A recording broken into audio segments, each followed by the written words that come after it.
Okay, so we're going to do another breath strategy today, box breathing. So I like to switch up my legs, whichever leg you normally put in front of you, maybe put it behind so you have a little variety in how you're sitting in your meditation or breath work position, easy seated pose.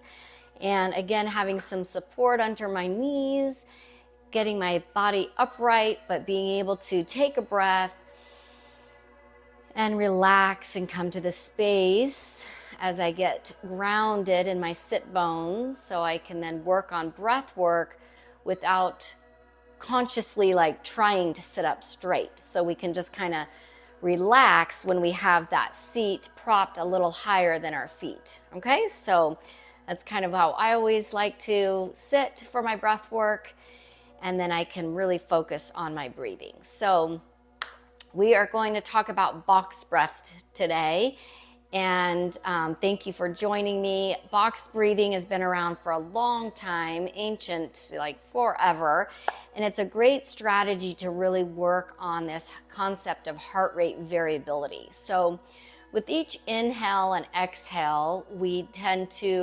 inhalation tends to be a little bit more sympathetic driven.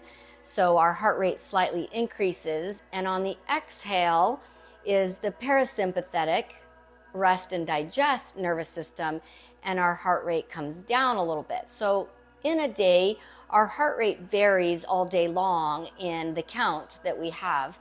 So when we work intentionally on breath work, we can really tap into those mechanical and neurological receptors of our diaphragm and our nervous system, that bidirectional communication through the vagus nerve and phrenic nerve. The phrenic nerve innervates the diaphragm, and then the vagus nerve is that wandering nerve that can be directly influenced by the type of breath work that we do. So box breathing has been studied a ton, and the Navy SEALs and the military use the box breath extensively to help them focus when training and shooting. And I love that because I was in the military way back when in the Army. So I love to share some of my history and experience with box breathing in the military as well.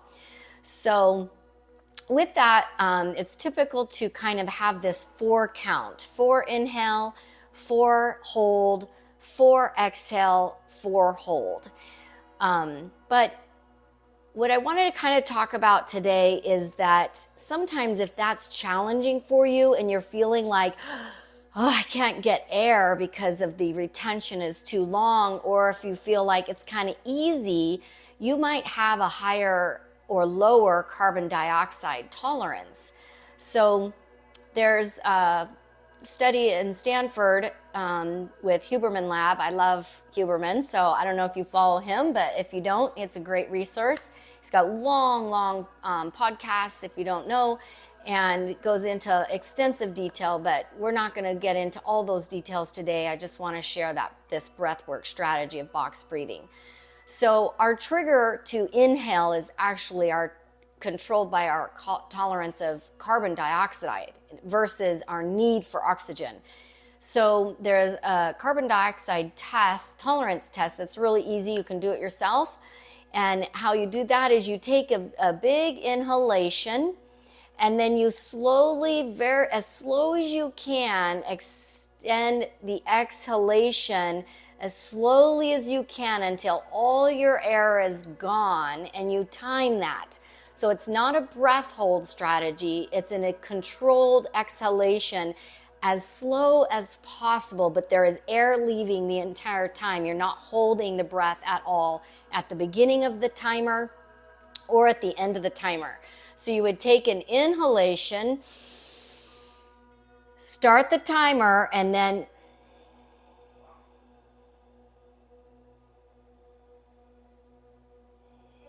slowly let the air out, but there's air moving and moving and moving and moving. And then when all the air is gone, all the way, and there's no more air to be expelled, you'd stop the timer. And that would be your time.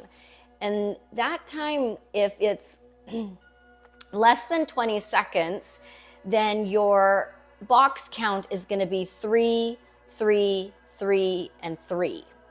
If it's greater than 25 seconds, then you might use a count of 5 to 6, or 4 would be good. But the research shows that the counts of 5 to 6, if you're kind of between 25 and 45 seconds. So I'm using my little cheat sheet over here. But 25 to 45 seconds of exhalation, then you could use 5 to 6 counts on your box breath. And if you're over 50 seconds or longer, then you can use an 8, 9, or 10 count for your box breathing. So you're really challenging your body to get control of your diaphragm and nervous system. So you do want to challenge yourself with the box breath so you can actually improve your heart rate variability and work on strengthening the diaphragm. So if 4 is easy for you, then maybe take that test and see if you need to have a higher box count of 6 seconds or 7 seconds or 8 seconds. So it kind of gives you that range.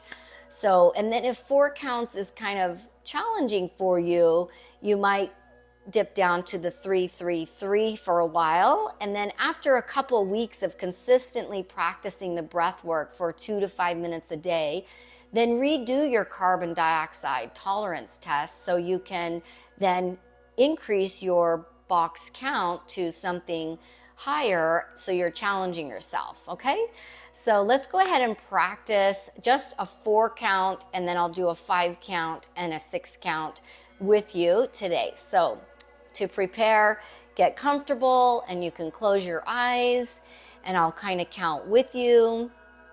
And so we're going to exhale first and then inhale for 4.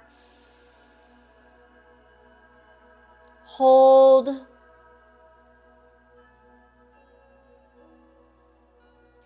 Exhale for 4.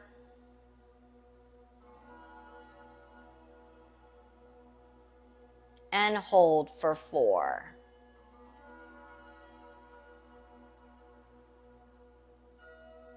Inhale for 5. Hold for 5.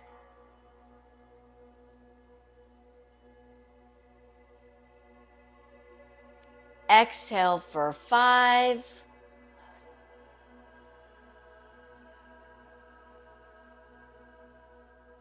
Hold for 5.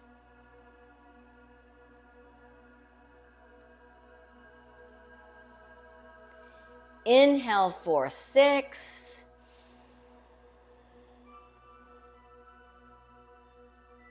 Hold for 6.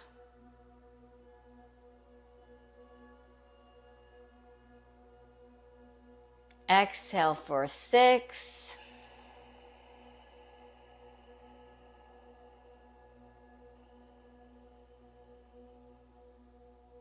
Good. And relax.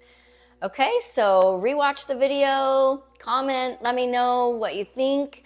You can let me know what your numbers are. I can collect a little bit of my people's, what their strategy is going to look like for their box breaths. So 3 count, 4 count, 5 count, 10 count. I want to know what your box breathing count is if you do your carbon dioxide test.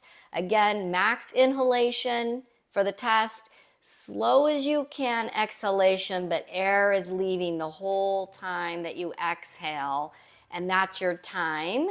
And then you base your box breathing on that rate. So 20 seconds or less, 3 counts on box breath. 25 to 45 seconds is going to be that 5 to 6 count. And then if you're over 50 seconds on your controlled exhalation, then you can get up into the 8 and 10 counts for your box breathing. So you are challenging your diaphragm and your nervous system to maximize the benefits. So look forward to empowering you more with breathwork strategies, lifestyle systems, and helping you overcome whatever mountains or missions that you have in life. Thank you.